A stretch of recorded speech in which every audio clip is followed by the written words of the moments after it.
Copyright disclaimer under Section 107 of the Copyright Act 1976. Allowance is made for fair use for purposes such as criticism, comment, news reporting, scholarship, and research. Fair use is a use permitted by copyright statute that might otherwise be infringing. Non-profit, educational, or personal use tips the balance in favor of fair use.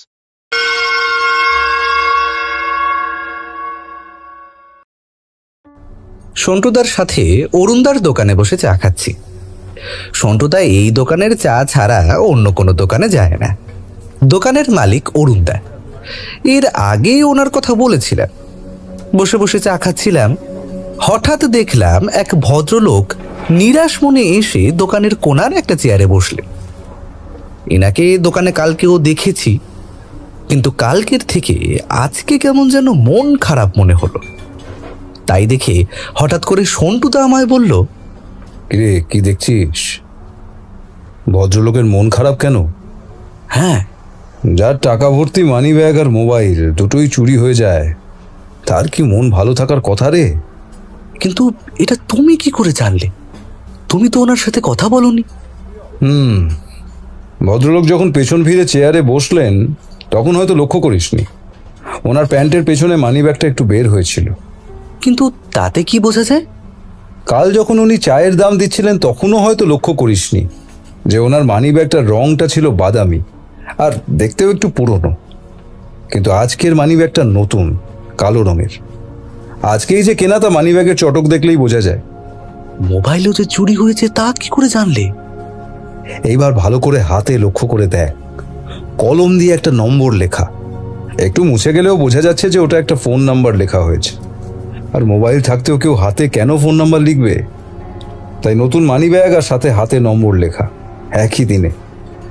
তাহলে কি বোঝা মুশকিল যে ওনার এই দুটো চুরি হয়ে গেছে একই দিনে? এটা বলতে বলতেই শুনি ওই ভদ্রলোক বলছে, না, দেশে আর সৎ লোক নেই।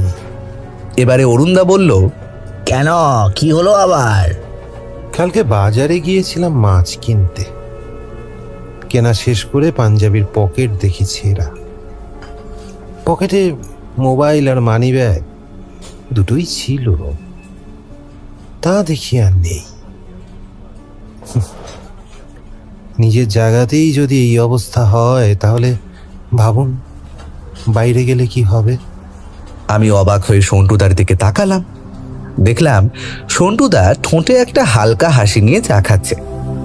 যদিও সন্টুদা এর আগে ওর প্রতিভার পরিচয় দিয়েছে অনেকবার। হাজার হোক গ্রেট ফেলুদার ভক্ত বলে কথা। কতবার করে যে ফেলুদার গল্প উপন্যাসগুলো পড়েছে তা গোনার বাইরে। এরপর আমরা চা শেষ করে বাড়িতে ফিরে আসলাম। বাড়ি এসে দেখি মেশো এসেছে। কথা শুনে বুঝলাম আমাদের দুজনকে সাথে ঘুরতে নিয়ে যেতেই এসেছে। সন্টুদাকে অনেক বলেছে এর আগে যেতে, কিন্তু সন্টুদা যায়নি। আর তাই আমারও যাওয়া হয় না অনেক দিন থেকেই। তাই মেশো এবারে একেবারে বাড়িতে চলে এসেছে আমাদেরকে নিয়ে যেতে। মাসির বাড়ি বালুরঘাটে। তাই সন্টুদা, আমি, মেশো আর মা এই নিয়েই কথা বলছিলাম বসে বসে। হঠাৎ সন্টুদা মেশোকে বলল, বাইক নিয়ে অনেক ঘুরতে হচ্ছে বোধহয় আজকাল। মেশো সন্টুদার দিকে একটু তাকিয়ে বলল, হ্যাঁ রে সন্টু, ব্যবসা মোটামুটি ভালোই চলছে। তাই তো বিকেলের পর থেকে রাত অবধি বাইক নিয়ে বেরোতে হয় অনেক জায়গায়। আসলে মেশোর বাড়িতে বিস্কিট ফ্যাক্টরি থেকে এসে জমা হয়, আর সেখান থেকে ব্যবসায়ীরা এসে মাল নিয়ে যায়। আর সেগুলোর টাকা তুলতে বিকেলের দিকে মেশোর বেরোতেও হয়। কিন্তু তুই কি করে জানলি আমাকে বাইক নিয়ে অনেক সময় কাটাতে হয়? এই ব্যবসা তো 1 বছর হলো। তুই যখন গিয়েছিলি তখন তো ছিল না। সে তেমন কিছু না মেশো। তোমার দুজোড়া জুতোরই দেখছি বাঁ জুতোটা গিয়ার পাল্টানোর জন্য হালকা দাগ পড়ে ক্ষয়ে গেছে ওপরটায়, তাই অনুমান করলাম আর কি। আরে বাপরে, তোর তো দেখি পর্যবেক্ষণ ক্ষমতা দারুণ।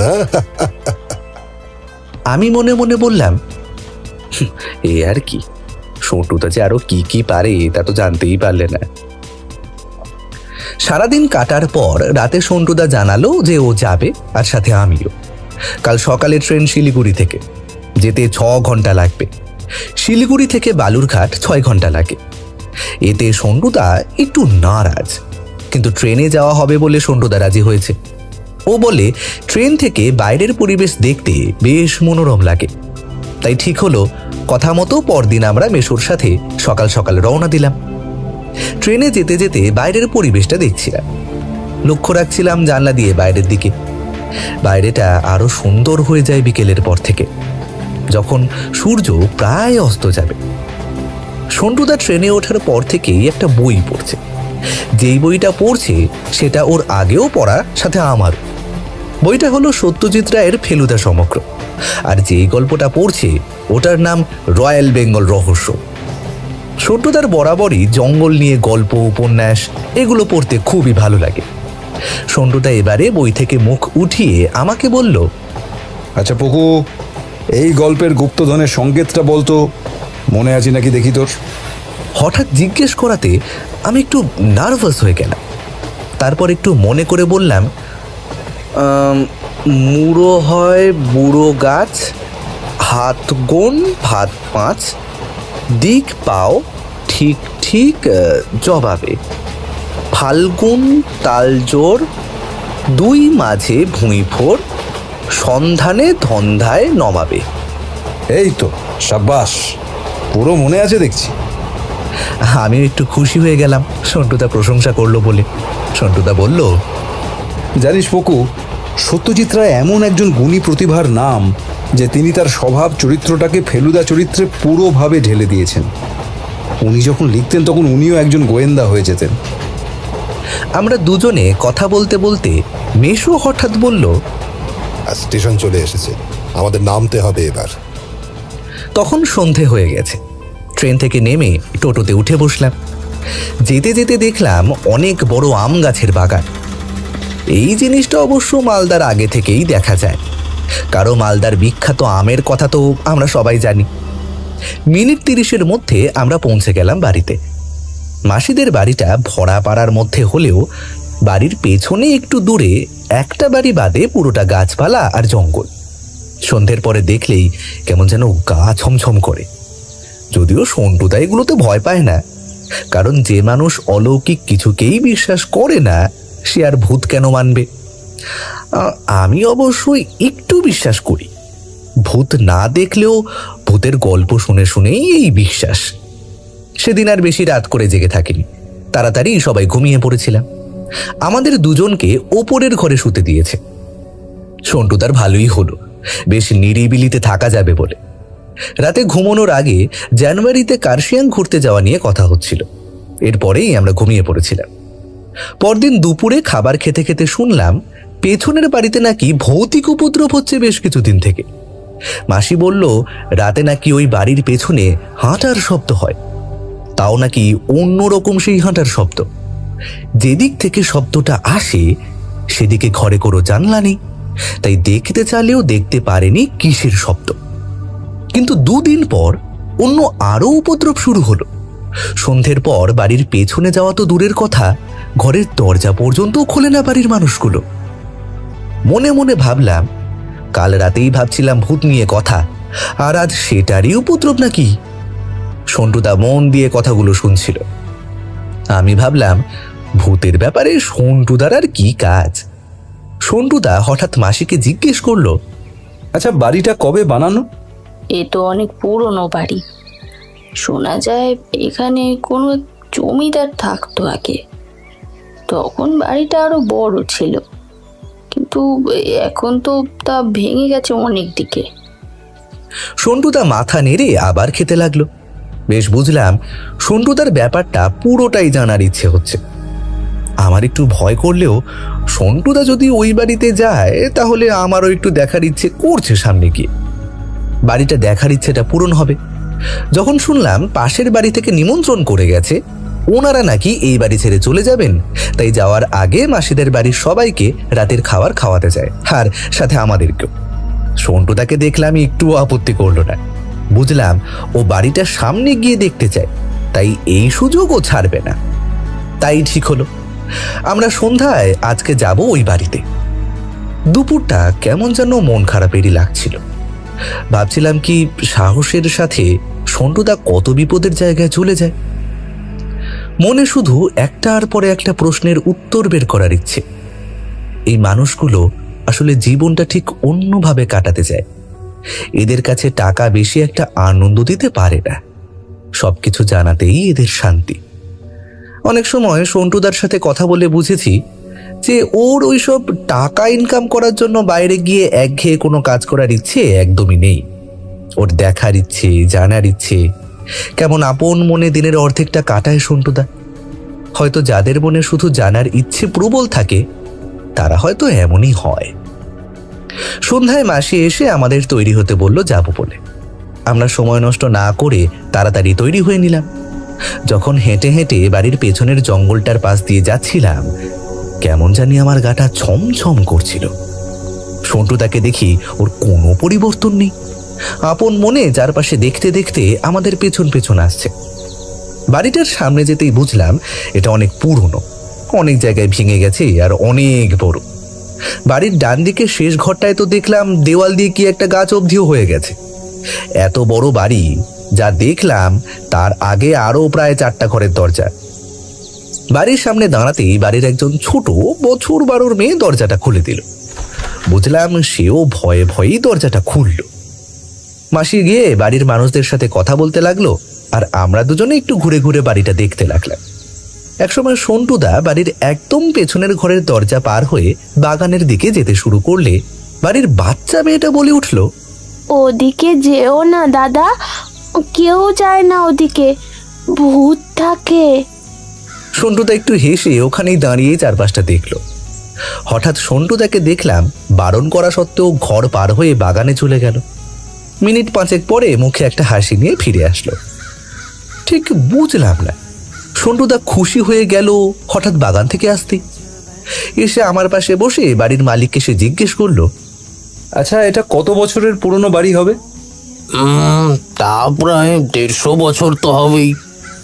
এ বাড়ি তৈরি করেছিল আমারই পূর্বপুরুষ, যিনি তখন বড় জমিদার ছিলেন। শোনা যায় কোচবিহার রাজার সাথে ভালো সম্পর্ক ছিল তার। ওনার আবার মালদায় আর রায়গঞ্জে সব থেকে বড় সোনার দোকান ছিল। মানে তখনের হিসাবে বিরাট টাকাবান জমিদার। সন্টুদা মন দিয়ে কথাগুলো শুনছিল, তারপর বলল, আচ্ছা, এই ভৌতিক উপদ্রব এটা কি ব্যাপার?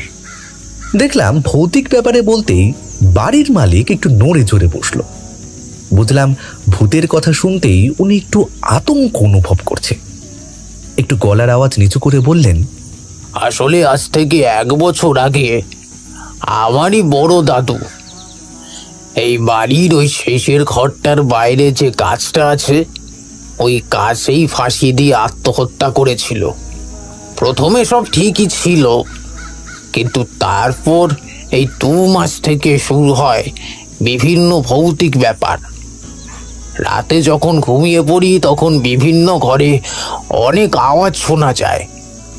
ভয় কেউ উঠি না। সকালে যখন যাই তখন দেখি সারা ঘরে কাগজপত্র ছড়ানো, কেউ পুরো লণ্ডভণ্ড করে দিয়েছে। আর বিশেষ করে যেদিন বাড়িতে কেউ থাকে না, কোথাও যাই আমরা, বাড়ি এসে দেখি ঘরের সব জিনিসপত্র ছড়ানো ছিটানো। রাতে বাগানে হাঁটার শব্দ পাই, আরো অনেক ব্যাপার আছে। তাই আমরা ঠিক করেছি এই বাড়ি ছেড়ে অন্য কোথাও গিয়ে থাকবো। এ বাড়িতে ছোট মেয়েটা আছে, যদি কিছু হয়ে যায়। সন্টুদাকে দেখে বুঝলাম খুব মন দিয়ে সব শুনছে। সন্টুদা বলল, আপনারা কখনো কিছু দেখেছেন? সামনে গিয়ে দেখতে যাবে কারোর এত সাহস নেই। পরিবার আছে, কিন্তু যা হচ্ছে তাতে ভৌতিক ব্যাপার ছাড়া আর কি বলুন তো। মাসি সন্টুদাকে এত প্রশ্ন করতে দেখে একটু হেসে ওনাকে বলল, আসলে সন্টু ছোট থেকেই রহস্য ভালোবাসে। অল্প দেখেই ও অনেক কিছু বলে দিতে পারে। ওর মন সারাক্ষণ প্রশ্নের উত্তর খুঁজে বেড়ায়। সাথে আমিও বললাম, সন্টুদা কিন্তু ধাঁধারও ভালো সমাধান করতে পারে। এটা বলতেই দেখলাম বাড়ির মালিক কি যেন একটা বলতে চাইছে, কিন্তু সে বলতে পারছে না। সন্টুদা এটা বুঝে ওনাকে বলল, আপনি যা বলতে চাইছেন বলতে পারেন, আমারও ভালো লাগবে এই বাড়ি নিয়ে নতুন কিছু জানতে। হাজার হোক এটা প্রায় 150 বছরের ওপর পুরনো বাড়ি। একটু দাঁড়াও, হ্যাঁ, আমি কিছু দেখতে চাই। এই বলে উনি সোজা ঘরের ভেতর দিয়ে গিয়ে দরজা খুলে পাশের একটা ঘরে চলে গেলেন। কোনো কিছু সরানোর শব্দ পেলাম। যখন আসছে তখন দেখলাম পুরনো আমলের স্কুলে নিয়ে যাওয়া সিলভারের একটা বাক্স নিয়ে উনি আসছেন। বাক্সটা নিয়ে সোজা আমাদের সামনে এসে বসে স্ত্রীকে খাবার গরম করতে বললেন, সাথে মাসিও গেল। উনি চলে যেতেই সামনের চেয়ারটা টেনে বাক্সটা রাখলেন চেয়ারের উপরে, তারপর বাক্সের তালাটা খুললেন। দেখলাম ভেতরে অনেকগুলো পুরনো কাগজ, পঞ্জিকা আর একটা লোহার কেমন ইউ রকমের জিনিস, কিন্তু জিনিসটা অনেক পুরনো দিনের। সন্টুদা আমার কানের পাশে এসে বলল, বলতো ওই জিনিসটা কি? কোনটা? ওই যে লোহার জিনিসটা। জানি না, কি ওটা? ওইটা ঘোড়ার নাল। অনেকে বাড়ির দরজার উপর এগুলো লাগিয়ে রাখতো, বাড়িতে থাকা শুভ বলে। তাই? জানতাম না এটা। বাড়ির মালিককে দেখলাম সবকিছু নিচে রেখে একটা পুরনো ডায়েরি বের করলো। বেশ বোঝা গেল ডায়েরির মলার চামড়ার তৈরি। সন্টুদা বলল, এটা কি কোনো পূর্বপুরুষের ডায়েরি নাকি? উনি জানালেন, হ্যাঁ, ঠাকুর ঘরে ঠাকুরের সিংহাসনের নিচে তিনি এটা পেয়েছেন। উনি ডায়েরিটা খুলে কয়েকটা খারাপ হয়ে যাওয়া পাতা উল্টে একটা পাতা বের করে সন্টুদাকে দেখতে বললেন। সন্টুদা ডায়েরিটা হাতে নিয়ে চোখ রাখলো, সাথে আমিও। দেখলাম পাতার উপরে সাল লেখা, আর তার নিচে কিছু কথা, আর শেষে কিছু লাইনের কবিতা। ডায়েরির পাতায় লেখা ছিল, সাল 1952, 17ই এপ্রিল। আজ বড় বিড়ম্বনাপূর্ণ দিন কাটল। লোভ যে মানুষকে কখন অন্ধ বানিয়ে ফেলে তা বোঝা মুশকিল। প্রিয় বন্ধুও সেই লোভেই মত্ত। বুঝতে পারছি চারিদিকে যেমন শত্রু বেড়েছে, আমার এই নামশালী জমিদারি আর বেশি দিন টিকবে না। বন্ধুর হাতে বোধ হয় মরতে হবে। তাই আমি আমার মূল্যবান কিছু জিনিস আমার বংশধরদের দিয়ে যাচ্ছি।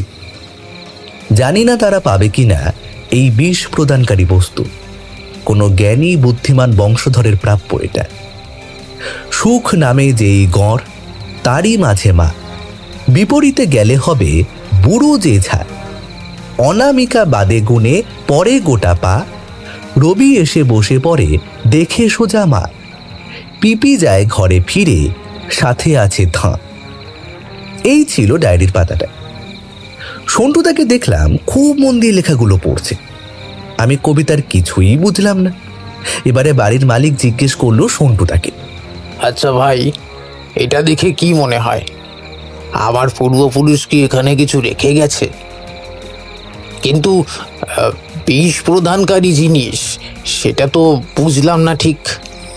সাথে এও তো লেখা নেই যে কোথায় আছে সেটা।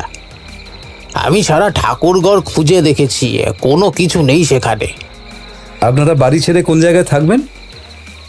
হঠাৎ সন্টুদার এই প্রশ্ন শুনে আমি একটু অবাক হলাম। তারপর দেখি উনি বললেন, এই তো মালদাতে গ্রামের বাড়ি আছে, সেখানে, ওখানেই থাকবো। এই ডায়েরিটা রাখতে পারি কিছুদিনের জন্য?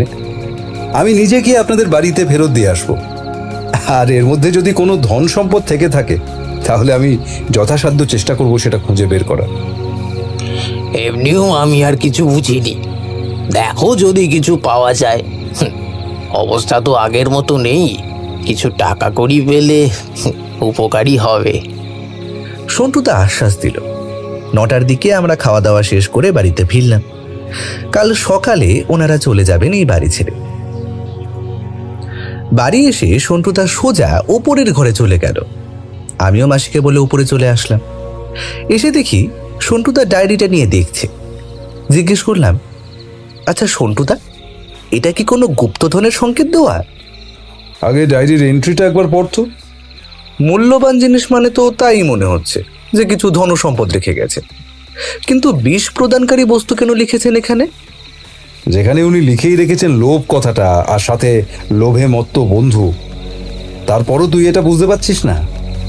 বিষ প্রদানকারী বস্তু মানে যার থেকে লোভ আসে, যার থেকে বন্ধু শত্রু হয়ে যায়। তাই সেই জিনিস তো বিষ হবেই, তাই না? হ্যাঁ, তো এটা তো বুঝতে পারিনি। আর শেষের লাইনটা দেখে তো মনেই হচ্ছে যে এটা কোনো গুপ্তধন হবে।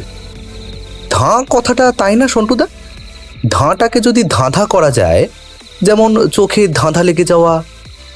এবারে সন্টুদা আমাকে একটা ছোট্ট করে মেরে বলল, বাহ, এই তো মাথা খুলছে দেখছি, কিন্তু মাঝে মাঝে তুই একদম বোকার মতো কথা বলিস।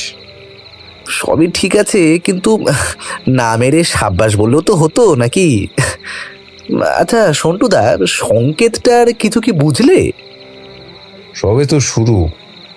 এটা যদি সত্যিই কোনো গুপ্তধনের সংকেত হয়, তাহলে আমি তো এটা উদ্ধার করেই ছাড়ব, আর এটা যার প্রাপ্য তাকে সেই জিনিস নিশ্চয়ই ফিরিয়ে দেব। আমিও জানি সন্টুদা, তুমিই পারবে এটা খুঁজে বের করতে। রাতে ঘুমানোর আগে টের পেলাম বৃষ্টি হচ্ছে, এরপর আর কিছু মনে নেই।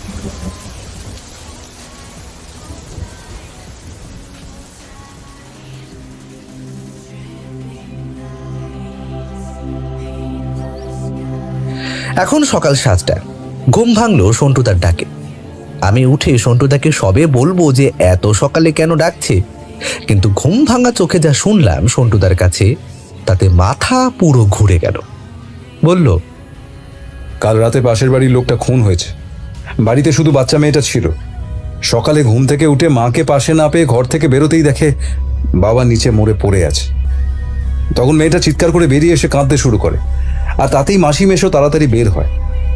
পুলিশ এখনো আসেনি অবশ্য। আরেকটা জিনিস, বাচ্চাটার মাও নিখোঁজ। আশেপাশের লোকের ধারণা লোকটাকে খুন করে ওনার স্ত্রীকে কেউ কিডন্যাপ করে নিয়ে গেছে। এবার চল, তাড়াতাড়ি ওঠ, আমাদের এখনই একবার ওখানে গিয়ে দেখে আসতে হবে। আমি হাঁ হয়ে সব শুনলাম। তারপর 5 মিনিটে মুখ ধুয়ে ঘর থেকে বের হলাম। মাসি একবার আপত্তি করলো যেতে, কিন্তু সন্টুদা বলতে আর না করলো না। মাসিদের বাড়ির গেটের বাইরে পাকা করা রাস্তা, কিন্তু সেটা কিছু দূর গিয়ে শেষ হয়ে গিয়েছে। এরপর কাঁচা রাস্তা, যেটা দিয়ে ওই বাড়িতে যেতে হয়। আমি আর সন্টুদা হেঁটে হেঁটে এগোতে লাগলাম ওদিক দিয়ে। কাঁচা রাস্তা পড়তে সন্টুদা আমাকে একটু ঠেলে সাইড দিয়ে এগোতে পড়ল। কাল রাতে বৃষ্টি হয়েছে, বুঝলাম সন্টুদা পায়ের ছাপ বোঝার চেষ্টা করছে। দেখলাম দুজনের পায়ের ছাপ। বললাম, আচ্ছা সন্টুদা, এটা মেয়েটার মা আর সেই খুনির পায়ের ছাপ হবে, তাই না? সন্টুদা নিচে বসে খুব মন দিয়ে ছাপগুলো দেখছিল। সামনে এগিয়ে গিয়ে আর একটু দেখে বলল, মানুষ যে দুজন বেরিয়েছে বাড়ি থেকে তা বোঝা যাচ্ছে, কিন্তু শেষের কিন্তুটা কি একটা ভাবতে ভাবতে বলল। আবার বলল, সকালে বাচ্চা মেয়েটা কাঁদতে কাঁদতে বাড়ি থেকে বেরিয়ে এসেছিল। তারপর বাড়ির ভেতর আর কেউ যায়নি। সবাই মেয়েটার কাছেই শুনেছে, আর পুলিশ আসার অপেক্ষা করছে। কিন্তু চল, পুলিশ আসার আগে একবার ঘরটায় দেখে আসা যাক। আর কিছু না বলে সন্টুদা বাড়ির দরজায় পৌঁছলো, পিছনে আমি। দেখলাম দরজা খোলাই আছে। বাড়ির ভেতর ঢুকেই দেখলাম যে ভেতরের মোটামুটি সবই ঠিকঠাক। একটু সামনে গিয়ে একটা রুমের দরজার বাইরে দেখলাম লোকটা নিচে পড়ে আছে, মাথা বেয়ে অনেক রক্ত পড়েছে। সন্টুদা ভালো করে লোকটার পাশে বসে দেখতে লাগলো। তারপরে বলল, মাথায় ভারী কিছু দিয়ে একবারের বেশি আঘাত করেছে। যেটা দিয়ে আঘাত করা হয়েছে সেটা পাশেই পড়ে আছে, একটা খুব ভারী লম্বা টর্চ। এই বলতেই দেখলাম সন্টুদার নিচে পড়ে থাকা আর একটা জিনিসের দিকে তাকিয়ে রয়েছে। একটা দড়ি পড়ে আছে লোকটার পাশে। সন্টুদা নিজে নিজেই বলল, এখানে দড়ি কেন? এরপর যেই রুমের বাইরে লোকটা পড়ে আছে সেই রুমটায় সন্টুদা ঢুকলো।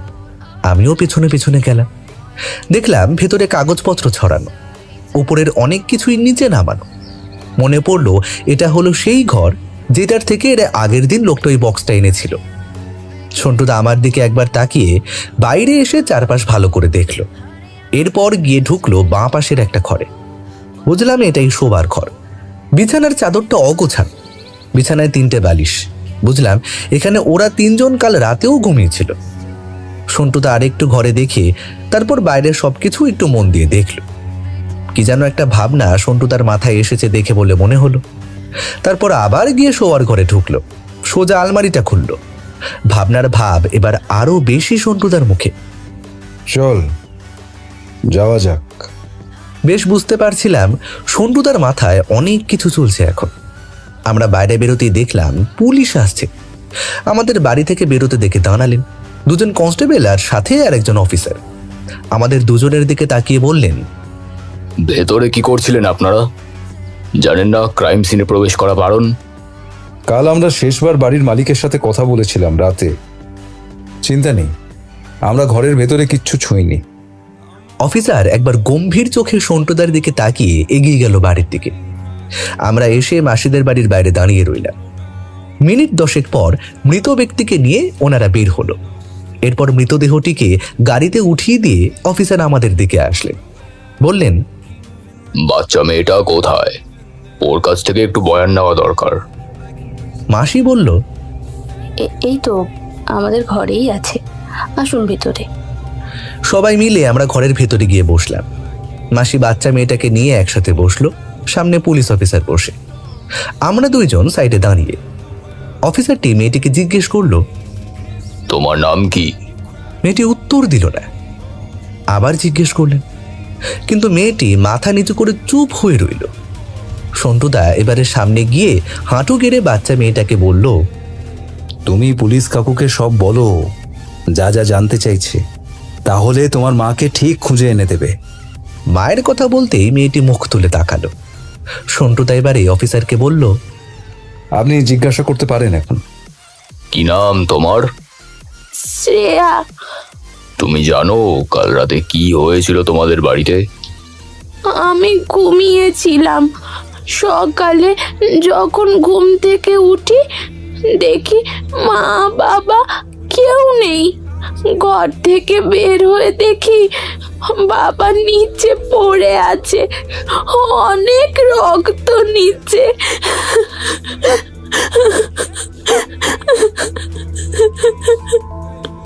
এই বলে শ্রেয়া কাঁদতে লাগলো। অফিসার আরো কিছু বলবে সেই সময় সন্টুদা বলল, আর মনে হয় কিছু জিজ্ঞাসা করে লাভ নেই, সকালেই টের পেয়েছে যখন। সন্টুদার কথা শুনে অফিসার একটু কঠিন চোখে ওর দিকে তাকালো। মাসি বলল, সন্টু আমার বোনের ছেলে, 2 দিন হলো এসেছে। আসলে ও রহস্য দেখলেই সেটা খুঁটিয়ে দেখে। তাই নাকি সন্টু বাবু? তা কি বুঝলে বিষয়টা? রহস্য তো সবে শুরু কেবল, তবে আমার একটা অনুমান আছে, কিন্তু আরো কিছু যুক্তি দরকার। সেটা কিছু জানলে আপনাকে ঠিক জানাবো। সন্টুদার কথায় অফিসার একটু হেসে আসি বলে বেরিয়ে গেল। আবার কিন্তু শেষের হাসিটা খুব একটা ভালো লাগলো না, অনেকটা ব্যঙ্গ করেই হাসলো বলে মনে হলো। আমি সন্টুদার দিকে তাকাতেই বুঝলাম ও সেটা বুঝেছে, কিন্তু তা নিয়ে ওর কোনো মাথা ব্যথা নেই। আর আমি এটাও জানি রহস্যভেদ সন্টুদাই আগে করবে। পুলিশ চলে যাওয়ার পর আমি আবার উপরের ঘরে চলে আসলাম। বাচ্চা মেয়েটা এখন মাসির কাছেই আছে। মেয়েটির কাছের আত্মীয়দের খবর দেওয়া হয়েছে, আসলেই নিয়ে যাবে। ঘরে এসে সবটা ভেবে কেমন যেন মন খারাপ লাগছিল। মানুষটার সাথে একদিন কথা বলেও ওনাকে বেশ ভালো লেগেছিল। খুবই সহজ সরল মানুষ বলেই মনে হয়েছিল। কথার মধ্যেও একটা সরলতা সব সময় পেয়েছিলাম। এইসবই ভাবছিলাম, হঠাৎ সন্টুদা ঘরে ঢুকলো। এসে চুপ করে বিছানায় এসে বসে পড়ল। বুঝলাম সন্টুদারও মনটা খারাপ হয়ে আছে। পাশে গিয়ে বসলাম। সন্টুদা উপরের দিকে কিছুক্ষণ তাকিয়ে থেকে আপন মনেই বলতে লাগলো, দেখ পকু, একটা মানুষ কত আশা কত স্বপ্ন নিয়ে বেঁচে থাকে তার আশেপাশের মানুষগুলোকে নিয়ে। কাল যখন ওনার বাড়িতে গিয়েছিলাম, আসার সময় ওনার চোখে একটা আশা দেখেছিলাম। উনি ভেবেছিলেন যে যদি তার পূর্বপুরুষ কোনো ধন সম্পদ রেখে গিয়ে থাকেন, তাহলে ওটা দিয়েই স্ত্রী আর ছোট মেয়েকে নিয়ে সুখে শান্তিতে থাকবেন। কিন্তু তখনও জানতেন না তার ভাগ্যে কি আছে। আচ্ছা, তুই কি জানিস পকু, রাবণের 10টা মাথা কেন? না, সেটা তো জানা নেই। ওই 10টা মাথা দিয়ে আসলে আমাদের জীবনের 10টা গুরুত্বপূর্ণ জিনিসকে বোঝানো হয়েছে। সেগুলো কি জানিস? কাম, ক্রোধ, লোভ, আবেগ, অসার, ঈর্ষা, অহংকার, ইচ্ছা, হৃদয় আর বুদ্ধি। আর ওই 10 মাথার গুণ আমাদের সবার মধ্যেই থাকে। কখনো যদি কোনো কিছু বেশি হয়ে যায়, তাহলেই আমরা পাল্টে যাই। রাবণকেও মরতে হয়েছিল ওই অহংকারের জন্য। তাই আমরা যতক্ষণ এই জিনিসগুলোকে নিজের আয়ত্তে রাখতে পারি, আমরা মানুষ থাকি। কিন্তু যখনই এগুলো আয়ত্তের সীমা পার হয়ে যায়, তখনই হয়ে যায় বোধহয় অন্য কিছু। কি দোষ করেছিল বলতো লোকটা? হয়তো কিছুই না, তবুও মরতে হলো তাকে। মনটা বড় উদাস লাগছে রে বকু। বাস্তব কতটা নির্মম, কতটা নির্দয়, যার ফল পেল ওই সরল সাদাসিধে মানুষটা। যাই হোক, এবার আমি প্রতিজ্ঞা করেই নিয়েছি, যারা দোষী তারা শাস্তি পাবে। আর থাকলো ধন সম্পদ, ওটাও আমি বের করে ঠিক জায়গায় পৌঁছে দেব। সন্টুদার কথা শুনতে শুনতে খুব খারাপ লাগছিল লোকটার জন্য। কত আশা নিয়ে এসেছিল, কত ভালোবাসতো তার স্ত্রী আর মেয়েকে। কিন্তু সন্টুদা যখন বলেছে তখনও ঠিক হিসব বের করবে। কিন্তু এটা বুঝলাম না যে সন্টুদা হঠাৎ রাবণের 10 মাথার প্রসঙ্গ কেন তুলল। জানি এখন জিজ্ঞেস করলেও ও আর কিছু বলবে না, তাই আমিও আর কিছু বললাম না। দুপুরে খাওয়া দাওয়া করে সন্টুদা বলল, একটু ঘুমিয়ে নে, বিকেলে একবার বাজারের দিকে যাব, আর রাতেও হয়তো জাগতে হতে পারে। আমি মনে মনে ভাবলাম সন্টুদা কি রাতে ওখানে যাওয়ার প্ল্যান করছে নাকি, কি জানি। আমি এটা ওটা ভাবতে ভাবতে ঘুমিয়ে পড়লাম। বিকেলে উঠে আমরা বাজারে গেলাম। সন্টুদাকে দেখলাম একটা দোকানে ঢুকে ভারী ভালো দেখে একটা টর্চ নিল। আমি কিছু নিলাম না, মাসি কিছু বাজার আনতে বলেছিল, ওগুলো নিয়েই বাড়িতে আসলাম। এসে হাত পা ধুয়ে উপরে গিয়ে বসলাম। মাসি চা দিয়ে গেল। চা খেতে খেতে সন্টুদা বলল, গুপ্তধনের সংকেতটা একটু বের করতো। আমি তাড়াতাড়ি বের করলাম। সন্টুদা বলল, এই সংকেতের মানেটা একটু বের করা যাক। সুখ নামে যেই বর, তারই মাঝে মা। আচ্ছা, গড় বলতে তুই কি বুঝিস পকু? লাইনটার হিসেবে তো কোনো জায়গাকেই বোঝানো হয়েছে, তাই না? একদম। এখন কথা হচ্ছে সুখ নামে কোনো জায়গা বের করতে হবে, আর সেটা এতটাও দূরের হবে না, মোটামুটি একটা দূরত্বে হবে, যাতে ঠিক সময় সেটা নিয়ে আসা যায়। সুখগড়, সুখপুর, সুখগঞ্জ এমন জায়গার নাম তো আশেপাশে নেই। না না না, এইভাবে ভাবলে হবে না রে। যিনি লিখেছেন সংকেতটা অনেক ভেবেই লিখেছেন, একটু অন্যভাবে ভাবতে হবে। সুখ নামে গড়, সুখ নামে গড়, সুখ নামে গড়।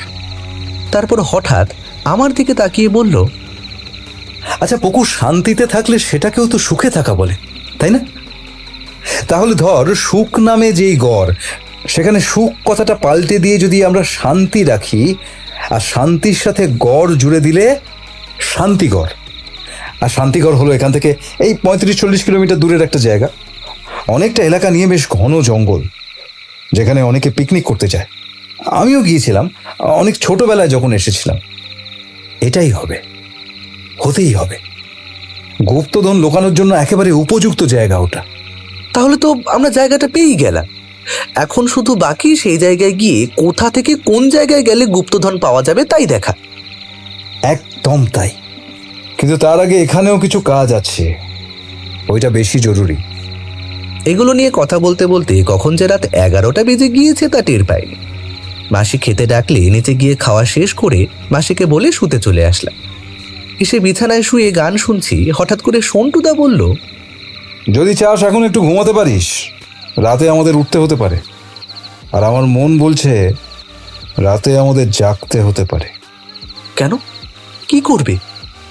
সময় হোক, ঠিক জানবি। আমিও গান শুনতে শুনতে কখন যেন ঘুমিয়ে পড়লাম। রাত কটা জানি না। ঘুম যখন ভাঙলো দেখলাম সন্টুদা আমাকে ডাকছে।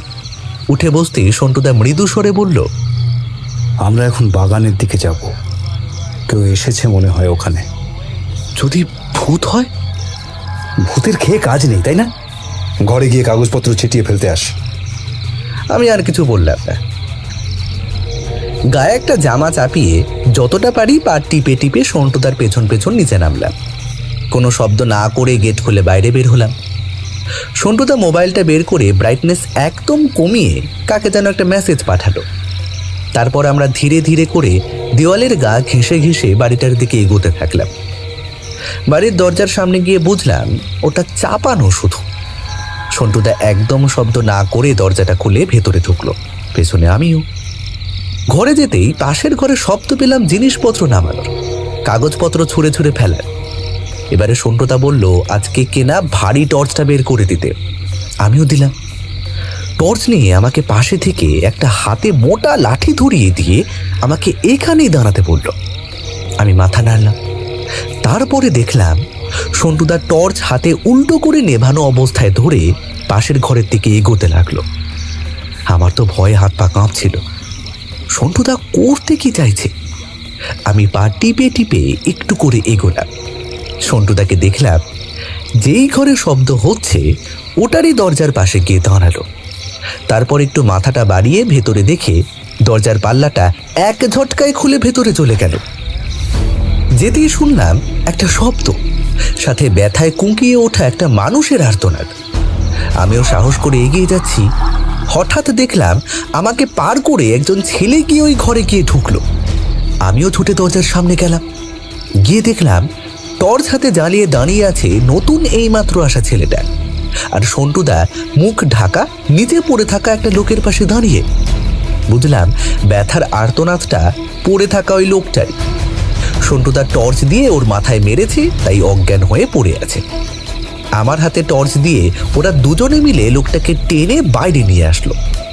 নতুন ছেলেটা কাকে যেন একটা ফোন করলো।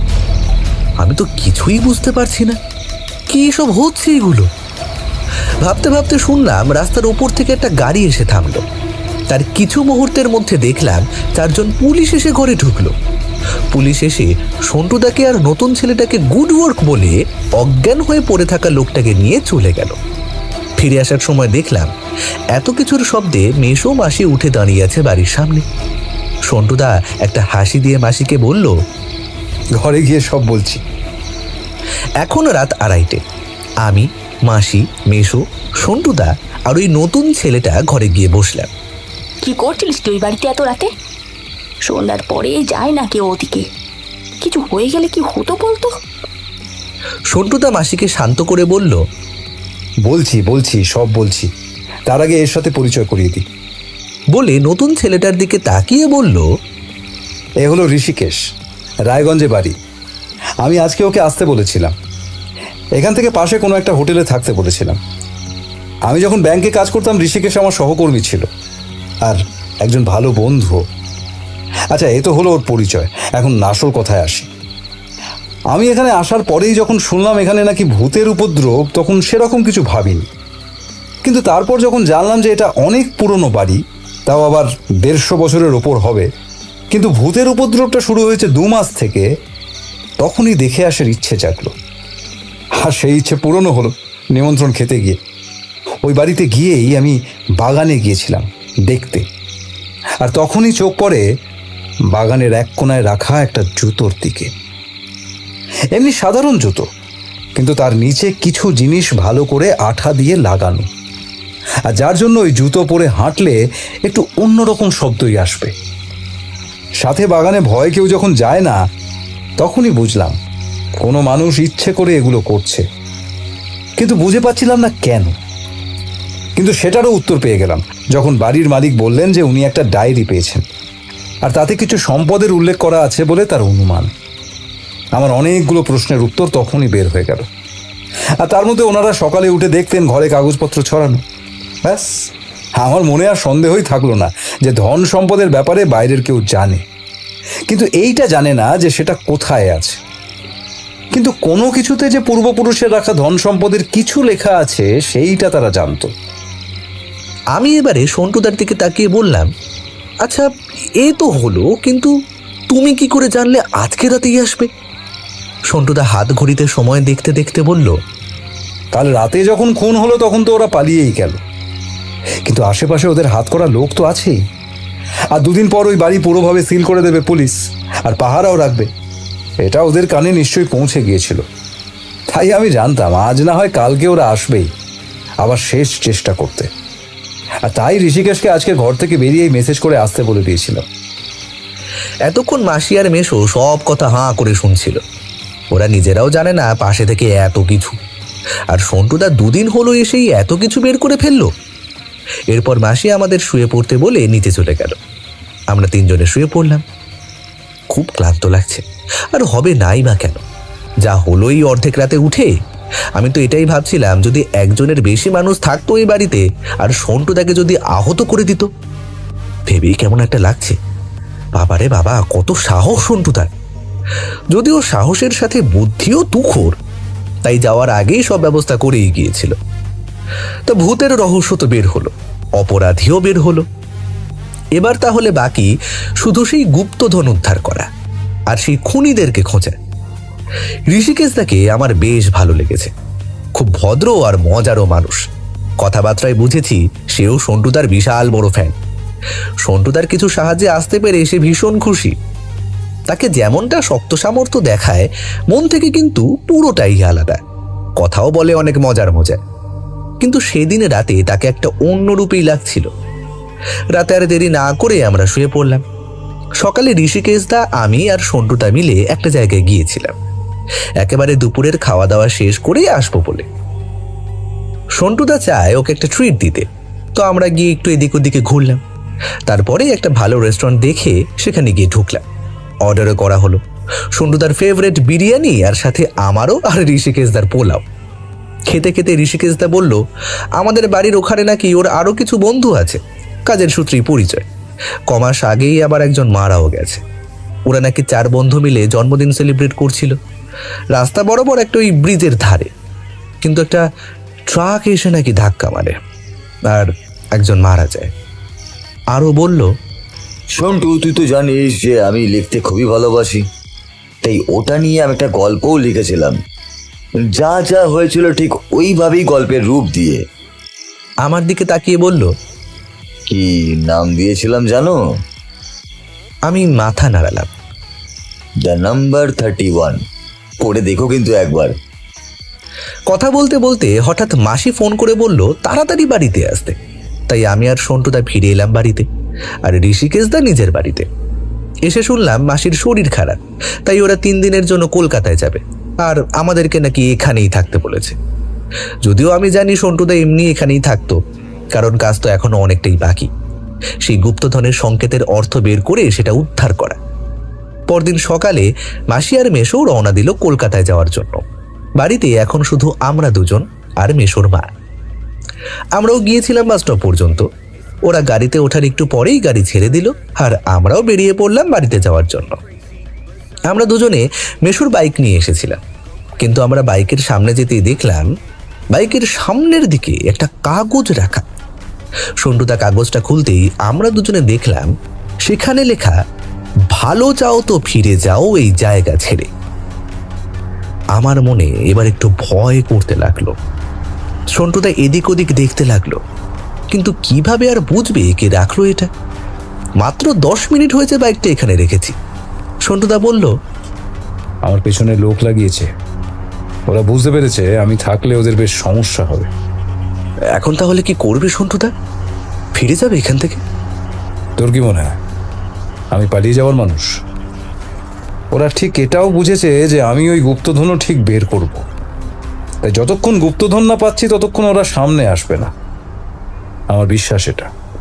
তাই যা করার আমাদের খুব তাড়াতাড়ি করতে হবে। বলে বাইক স্টার্ট করে দিল।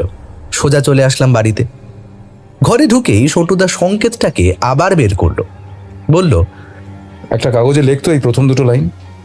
আমি একটা খাতা খুলে লিখলাম, সুখ নাম যে গড়, তারই মাঝে মা, বিপরীতে গেলে হবে বুড়ো যে ঝাঁ।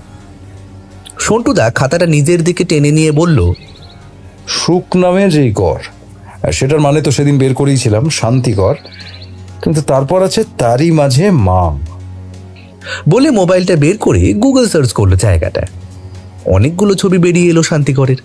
পিকনিক স্পটের ছবি, গাছের ছবি, ফুলের ছবি। এবারে সন্টুদা আমাকে বলল, তারই মাঝে মা, এটার কি ইঙ্গিত পাচ্ছিস? কার মা সেটাই তো বুঝলাম না, আর এখানে তো লেখাও নেই। না না, নির্দিষ্ট কারুর মা নয়, শুধু মা যখন লেখা তখন এটা এমন কিছু যাকে সবাই মা বলবে। মায়ের মন্দির? সন্টুদা শুনে বেশ খুশি হয়ে উঠল। তারপর গুগল ম্যাপ খুলে একটা অনেক কাল আগের কালী মায়ের মন্দির বের করলো। বলল, এই তো এটাই, শান্তিগড় জঙ্গলের মাঝে মায়ের মন্দির, আমাদের এখানেই প্রথম যেতে হবে। আচ্ছা, এরপর দেখ, এরপর লেখা আছে বিপরীতে গেলে হবে বুড়ো যে ঝা। বিপরীত যেতে হবে মায়ের মন্দির থেকে, তাই না সন্টুদা? হ্যাঁ একদম, কিন্তু শেষে আছে বুড়ো আর ঝা কথাটা। ঝা ঝা ঝা, জঙ্গলের মধ্যে ঝা আছে। আমি একটা অনুমান করতে পারছি, আবার ঝা মানে অন্য কিছুও হতে পারে। আচ্ছা তুই বলতো কি হতে পারে? আমি চুপ করে ভাবতে লাগলাম। অনেক কিছু ভাবলাম ঝাঁ দিয়ে, কোনো গাছের নাম, ফুলের নাম, কিন্তু কিছুই পেলাম না। সন্টুদা বলল, যাই হোক, তাহলে আমাদের আগে মায়ের মন্দিরের সামনে যেতে হবে, আর সেখান থেকেই বাকি সংকেত বের করে এগোতে হবে। কিন্তু একটা সমস্যা তো রয়েই গেল, আমাদের পিছু ওরা নেবে, তাই আগে ওদের পুলিশের হাতে তুলে দিতে হবে, আর তার সাথে আসল খুনিকেও। এই বলে সন্টুদা বিছানা থেকে উঠে আমাকে বলল, তুই বাকি লাইনগুলোর মানে বের করার চেষ্টা কর, আমি একটু আসছি, কাজ আছে কিছু। হ্যাঁ আমিও যাই তাহলে। সন্টুদা একটু চোখ বড় করতেই বুঝলাম এই ইচ্ছে আমার বৃথা। এখন রাত 8টা, সন্টুদা এখনো আসেনি। 5টার দিকেও বেরিয়েছিল। মনে মনে এবার একটু ভয় করতে লাগলো, যদি পিছু নিয়ে সন্টুদার কেউ কোনো ক্ষতি করতে চায়। এসব ভাবতে ভাবতে দেখি সন্টুদা এসে হাজির। এসেই দেখি লম্বা একটা হাসি মুখে আমার দিকে তাকিয়ে বলল, সব ব্যবস্থা করে এলাম পিছু নেওয়া লোকগুলোকে পুলিশের হাতে তুলে দেওয়ার জন্য। কিন্তু ও কি? সন্টুদার প্যান্টে, জামায়, হাতায় মাটি লেগে কেন? আমি জিজ্ঞেস করলাম, এত মাটি লেগে কেন? কাল জানবি, কাল তোকে নিয়েই বেরোবো, কিন্তু কাল যাবার সময় গাড়িতে একটাও কথা বলা যাবে না এই সব বিষয়, মনে থাকবে? আমি চুপ হয়ে থাকলাম এখন থেকে। মনে মনে অবশ্য ভাবতেও লাগলাম, সন্টুদা এমন কোথায় গেল যে ফিরতে রাত হলো, সাথে আবার জামা প্যান্টে মাটি লেগে। সে যাক, জিজ্ঞেস করে এখন কোনো লাভও নেই, কালকে দেখা যাবে। পরদিন সকাল 10টায় সন্টুদার কথা মতো রেডি হয়ে নিলাম। একটা টোটো করে আমরা রওনা দিলাম। গিয়ে নামলাম লোকাল বাস স্ট্যান্ডে। আমাকে যখন কালকেই বলে দিয়েছিল যে কোনো কথা বলা চলবে না, তাই আমি চুপটি করেই রইলাম। 15 মিনিট অপেক্ষা করে আমরা একটা ভিড় বাসে গিয়ে উঠলাম। বাসটা ছেড়ে দিল।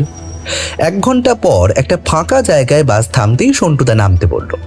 বাস থেকে নেমে আমরা রাস্তা দিয়ে একটু সামনে এগিয়ে গিয়ে বাদিকে গাছগাছালির ভেতরের একটা রাস্তায় ঢুকে পড়লাম।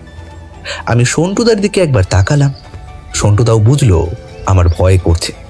আস্তে করে বলল, একটু খেয়াল রাখিস তো পেছনে কারোর আসার শব্দ পাস বা দেখতে পাস কিনা। আর শোন, ভয় পাবি না একদম। আমি ধীরে ধীরে এগোতে এগোতে চারপাশ দেখার ভান করে একটু পেছনে তাকালাম। কেউই নেই, কিন্তু মনে হলো কে বা কি যেন আমাকে দেখে গাছগাছালির মাঝে সরে পড়ল। আমি বললাম সন্টুদাকে এটা। দেখলাম সন্টুদা এটা শুনে একটু যেন খুশি হলো, মৃদু হাসির ভাব মুখে। কিন্তু আমার তো বেশ ভয় করতে লাগলো। কি জানি কি হবে আজ, আর কোথায় বা এলাম এই জনশূন্য জায়গায়। এটা নিশ্চয়ই সেই শান্তিকর না? তাহলে সন্টুদা এখানে আসলো কেন? এইসবই ভাবছিলাম। হঠাৎ সন্টুদা দাঁড়িয়ে পড়ল। তারপর সেই রাস্তা ছেড়ে গাছগাছালির মাঝে গিয়ে ঢুকলো। সাথে আমিও গেলাম। কিছুই তো বুঝতে পারছি না। ওখানে গিয়ে দেখলাম একটা শক্ত গাছের ডাল নিয়ে নিচের জঙ্গল সরাচ্ছে। এবারে আমি আর চুপ থাকতে পারলাম না। বললাম, এখানেই কি গুপ্তধন আছে, আর তুমি বের করে ফেলেছো? সন্টুদা আমার দিকে কটমট করে তাকিয়ে বলল, তোকে কি বলেছিলাম কাল মনে নেই?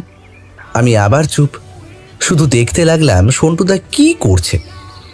একটা সময় দেখলাম ছোট ছোট গাছের জঙ্গল পরিষ্কার করে একটা জায়গায় মাটিতে ওটা দিয়েই খুঁড়তে শুরু করলো। 5 মিনিট গর্ত করার পর দেখলাম সন্টুদা নিচে থেকে টেনে সেই বাড়িতে দেখা একই রকম সিলভারের বাক্স বের করে আনলো। আমি তো অবাক, এটা কোথা থেকে আসলো?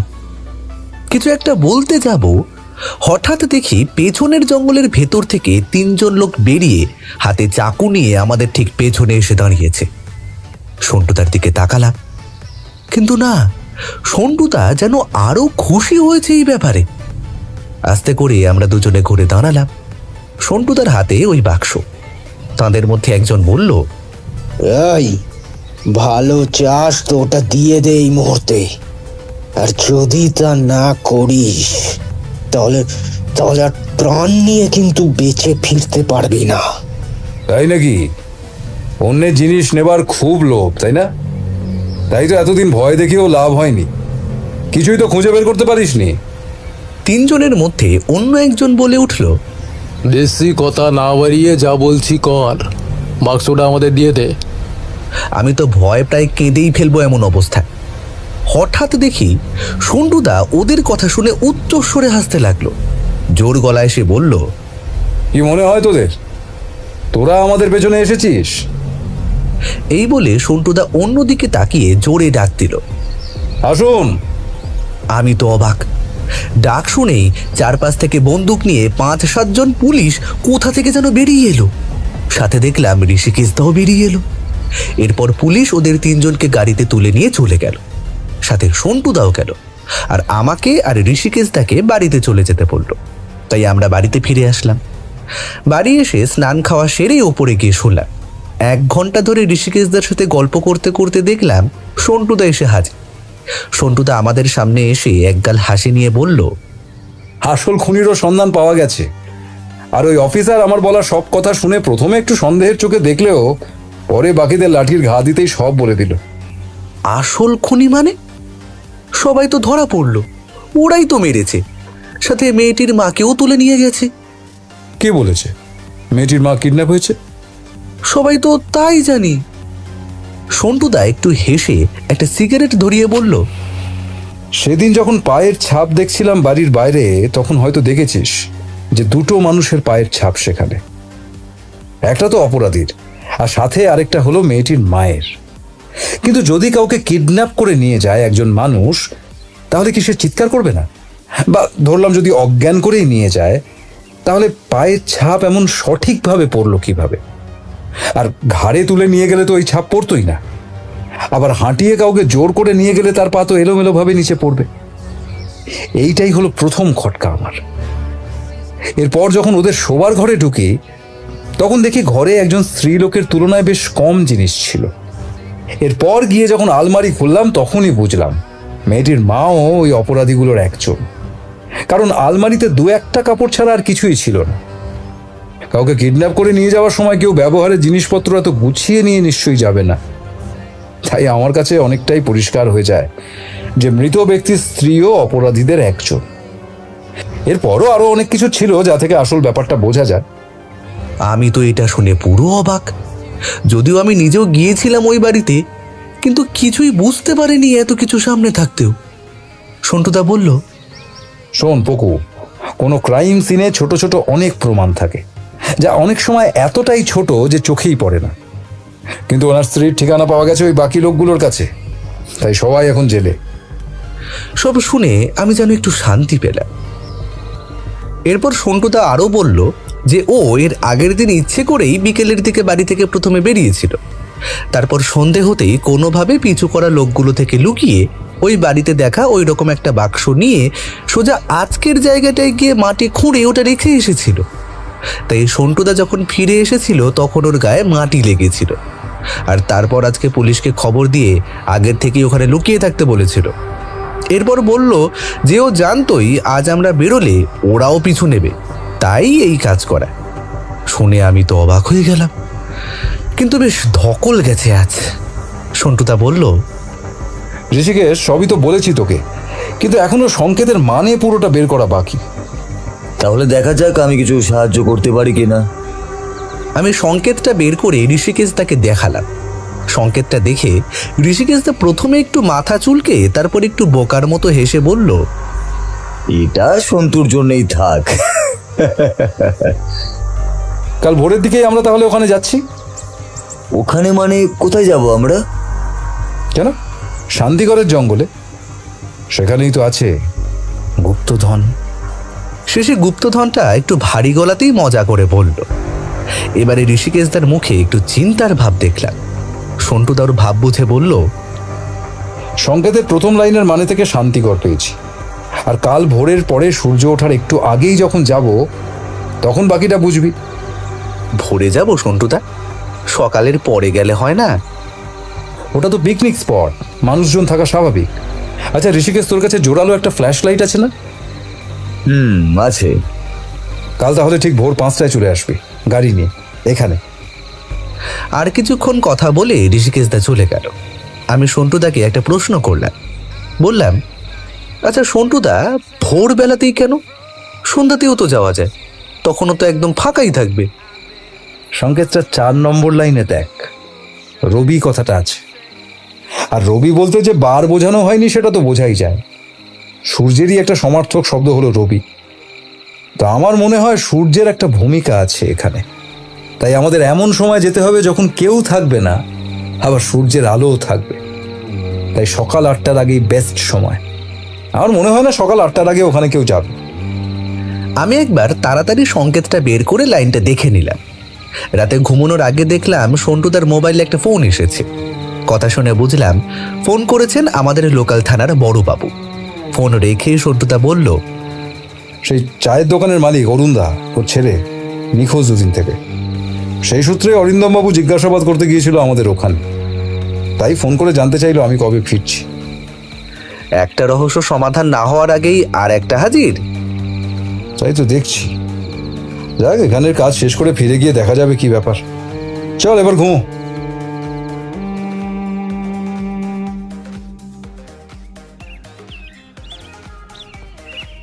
ভোর 4:30 নাগাদ সন্টুদা ডাকছে। বুঝলাম আমাদের এখন রেডি হতে হবে। 30 মিনিটের মধ্যে ফ্রেশ হয়ে দরকারি জিনিসপত্র নিয়ে বাইরে দাঁড়াতেই দেখলাম ঋষিকেশদা গাড়ি নিয়ে হাজির। গন্তব্যস্থল শান্তিপুর। গাড়িতে বসে সন্টুদা বলল, 6:12 আজ সূর্যোদয় হবে। এরপর গাড়িতে আর কোনো কথা হলো না। সন্টুদা একভাবে ডায়েরির লেখাটা দেখতে লাগলো। 45 মিনিট পর আমাদের গাড়ি এসে থামলো একটা ছোট রাস্তার পাশে। দুপাশে অনেক বড় বড় গাছের জঙ্গল। সন্টুদা মোবাইলে ম্যাপ খুলে মায়ের মন্দিরটা বের করলো। এরপর জিনিসপত্র নিয়ে হেঁটে আমরা রওনা দিলাম। 10 মিনিটে আমরা মায়ের মন্দির খুঁজেও পেলাম। ঋষিকেশদার হাতে একটা জোরালো টর্চ, আর সাথে সন্টুদার হাতেও। সূর্যোদয় হতে আরো 15 মিনিটের মতো দেরি। সন্টুদা সংকেত বের করতে বলল, আমি বের করলাম। সন্টুদা একবার দেখেই মন্দিরের উল্টো দিকে এগোতে লাগলো। হঠাৎ একটা জায়গায় গিয়ে দাঁড়ালো, সাথে আমরা দুজনও। এখান থেকে মন্দির ঠিকভাবে দেখা যাচ্ছে গাছের ফাঁক দিয়ে। সন্টুদা একটা বুক সমান ঝোপের পাশে দাঁড়িয়ে বলল, এই তাহলে ঝা। ঝা মানে? সন্টুদা টর্চের আলো গাছটার উপরে ফেললো। দেখলাম ওটা একটা ঝাউ গাছ। ঝাউ গাছ? সংকেতে ঝা শুধু অর্ধেক লেখা, যেটা পুরো করলে দাঁড়ায় ঝাউ গাছ। যাক, এটাই অনুমান করেছিলাম। এবার এটা মিলে যাওয়াতে একটা জিনিস কিন্তু সুবিধা হলো, এখানে আরো এমন শব্দ আছে যেগুলো যে অর্ধেক তা এখন বোঝা যাচ্ছে। ঋষিকেশদা চুপ করে শুধু টর্চ হাতে দাঁড়িয়ে রইল। বুঝলাম এই সংকেত টঙ্কেতের মানে ওর মাথায় খুব একটা খেলে না। এবারে আমি তৃতীয় লাইন বের করলাম, অনামিকা বাদে গুনে পড়ে গোটা পা। সন্টুদা এবারে ঋষিকেশদাকে জিজ্ঞেস করলো, কিছু বুঝছিস কি বলছে লাইনটায়? ঋষিকেশদা এবারও মাথা চুলকে একটু হাসলো। সন্টুদা বলল, আচ্ছা আগে অনামিকা মানে কি বুঝিস সেটা বল। নামও হতে পারে। না, এমনি মানুষের নাম না, অন্য কিছুর নাম। এবারে ঋষিকেশদা একটু ভেবে একটু জোরেই বলে উঠল, আচ্ছা, হাতের কিন্তু একটা আঙুলের নামও অনামিকা। এই তো বুঝে গেছিস। যাক, আর বোধহয় পকুকে অ্যাসিস্ট্যান্ট হিসাবে লাগবে না। বুঝলাম সন্টুদা একটু মজা করলো। এবারে আমায় বলল, অনামিকা বাদে গুনে পরে গোটা পা। তাহলে এখানে বলছে হাতের অনামিকা বাদে যটা আঙুল থাকে সেইটা গুনে তত পায়ে এগোতে হবে। তাহলে এবার বল কত পায়ে এগোতে হবে? একটা আঙুল যদি কমে যায় তাহলে তো 4টে থাকে, তাহলে 4 পায়ে এগোতে হবে। সন্টুদা মাথায় একটা মেরে বলল, আমাদের কটা হাত? 2টো। তাহলে 2টো হাতেরই অনামিকা আঙুল বাদ যাবে। তাহলে কটা হলো? 8টা। 8 পায়ে এগোতে হবে, কিন্তু প্রশ্ন হলো কোন দিকে? এর পরের লাইনটায় কি আছে? রবি এসে বসে পড়ে দেখে সোজা মা। তাহলে আমাদের আরো কিছু মিনিট অপেক্ষা করতে হবে, বুঝলি? তাহলেই হয়তো আগের লাইনে লেখা 8 পা কোন দিকে যেতে হবে সেটা বোঝা যাবে। আমরা অপেক্ষা করতে লাগলাম মশার কামড় খেতে খেতে। সকাল 6:12 মাত্র সূর্যোদয় হলো। আস্তে আস্তে আলো হতে লাগলো চারপাশ। আরো কিছু মিনিট যাওয়ার পরে সন্টুদা বিড়বিড় করতে লাগলো, রবি এসে বসে পড়ে, রবি এসে বসে পড়ে। হঠাৎ আমার দিকে তাকিয়ে বলল, দেখ তো গাছের ফাঁক দিয়ে অনেকটা জায়গায় কোথাও সূর্যের আলো এসে নিচে পড়েছে কিনা। আমি আর ঋষিকেশ দা চারপাশটা দেখলাম। হ্যাঁ, ঝাউ গাছটার ডান দিকে কিছুটা দূরেই গাছের ফাঁক দিয়ে সূর্যের আলো এসে পড়েছে। সন্টুদাও অবশ্য দেখেছে সেটা। আমি তাও বললাম, ওই যে সন্টুদা, ওইখানে। সন্টুদা এবারে ঝাউ গাছটা থেকে ওই আলোটার সোজা দাঁড়িয়ে গুনে গুনে 8 পা যেতেই দেখলাম আলো এসে গায়ে পড়ছে ওর। অনেকটা জায়গায় আলো পড়েছে গাছের ফাঁক দিয়ে। আমরাও এগিয়ে গেলাম সেখানে। সন্টুদা বলল, আমাদের ভাগ্যটা খুব ভালো রে।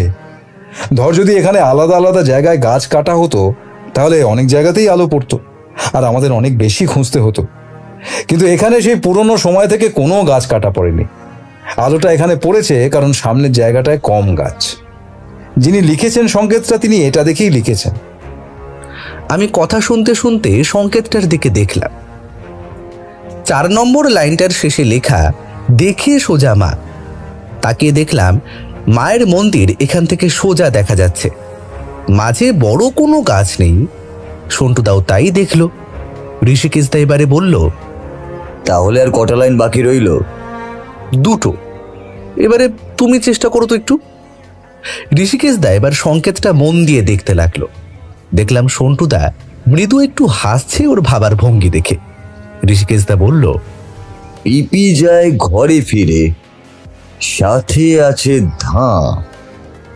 এই পিপি আবার কি? বলে সন্টুদার দিকে তাকালো। সন্টুদার ভাব দেখে মনে হলো ওর কাছে সংকেতের মানে এখন একদম পরিষ্কার। বলল, তোরা দুজনেই বল।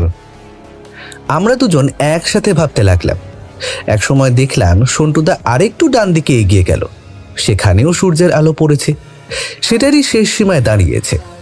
মাথায় হঠাৎ আমার চলে আসলো পিপিলিকা। আমি জোরে বললাম, সন্টুদা, পিপি অর্ধেক লেখা, পুরো হলো পিপিলিকা, মানে পিঁপড়ে। এই বলে আমরা দুইজনই সন্টুদার কাছে চলে গেলাম। কিন্তু গিয়েই বুঝলাম সন্টুদা অনেক আগেই এটা বুঝে গিয়েছিল। ঠিক যেখানটায় আমরা দাঁড়িয়ে তার পাশেই ছোট ছোট গাছের মাঝে একটা জায়গায় মাটি দিয়ে উঁচু হয়ে আছে, কিন্তু সেটা বেশি বড় না, বড় জোর 1 হাত হবে। দেখলাম তারই মধ্যে অনেকগুলো ছোট ছোট গর্ত। বুঝলাম এটা পিঁপড়ের গর্ত।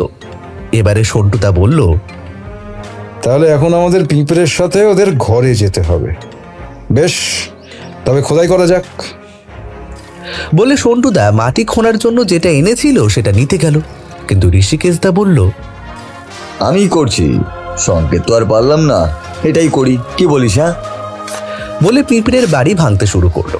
সাথে আমি আর সন্টুদা তার আশেপাশে ছোট ছোট গাছগুলো তুলতে লাগলাম। ঋষিকেশ দা উঁচু হয়ে থাকা সমস্ত মাটি সরিয়ে এবারে নিচে খোঁড়া শুরু করলো। এখন বাজে 6:50। এই মুহূর্তেই ঋষিকেশ দার হাতের খোঁড়ার জিনিসখানা গিয়ে মাটির নিচে কিছুতে লেগে একটা টং করে শব্দ হলো। সন্টুদা বলল, এই তো আমাদের ধাঁ পেয়ে গেলাম দেখছি। ধাঁ মানে? ধাঁ, ধাঁ পুরো করলে হয় ধাঁধা। এবার চোখে ধাঁধা লাগার সময় এসে গেছে। এই বলে সন্টুদা এবার নিজেই খুঁড়তে শুরু করলো। একটু এদিক ওদিকের মাটি সরাতেই চোখে পড়লো জিনিসটা, পিতলের রঙের একটা বাক্সের মুখ। চারপাশের মাটি সরিয়ে এবারে সন্টুদা সেটা উপরে তুলতে লাগলো। সূর্যের আলোতে চারপাশ এখন একদম পরিষ্কার। বাক্সের ঢাকনাতে কোনো তালা নেই। সন্টুদা আস্তে করে ঢাকনা খুলতেই চোখে সত্যিই ধাঁধা লেগে গেল। সূর্যের আলো পড়ে ভেতরে জিনিসগুলো যেন জল জল করে উঠল। দেখলাম সোনার অনেকগুলো গলার হার, তার মধ্যে আবার কি কি পাথর লাগানো। আরও দেখলাম আংটি, কানের দুল, সব নিয়ে বাক্সটা পুরো ভরে আছে। আমি আর ঋষিকেশ দা হাঁ হয়ে তাকিয়ে রইলাম সেগুলোর দিকে। সন্টুদার মুখে হাসি।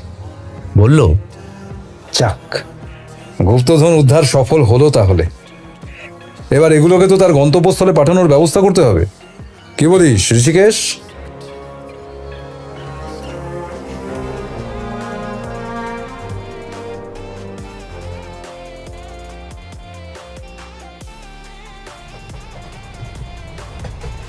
আজ আমরা বাড়ি যাচ্ছি। মাসিরা কাল ফিরে এসেছে। গুপ্তধন উদ্ধারের 4 দিন হলো। বাড়ির মালিক যিনি মারা গেছেন, তার ছোট মেয়েটি এখন তার নিজের মাসির কাছে থাকে। উকিল দিয়ে সমস্ত সম্পত্তির একটা ব্যবস্থা করেছে সন্টুদা। মেয়েটির যতদিন 21 বছর না হবে ততদিন ওর সমস্ত খরচ বাবদ একটা টাকা সে পাবে। সেই মাসির কাছেই দেওয়া হবে সেই টাকাটা।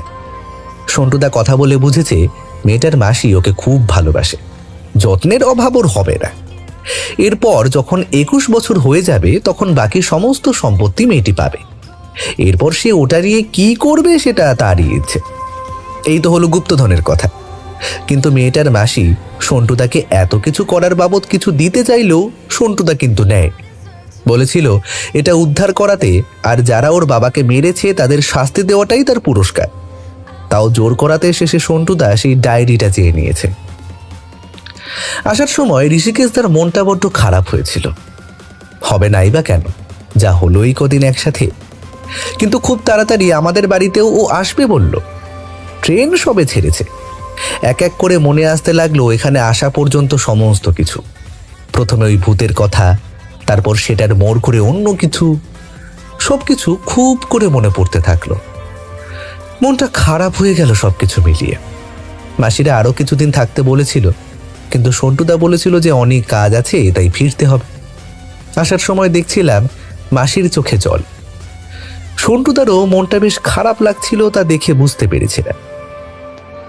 ট্রেন এখন জোরে ছুটছে, চারপাশের গাছপালা ঘরবাড়ি সব দূরে ফেলে।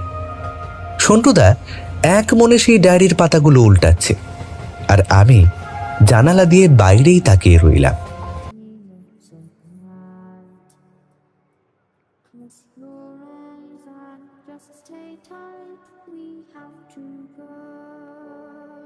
Stay with me while we leave. Don't worry, just believe.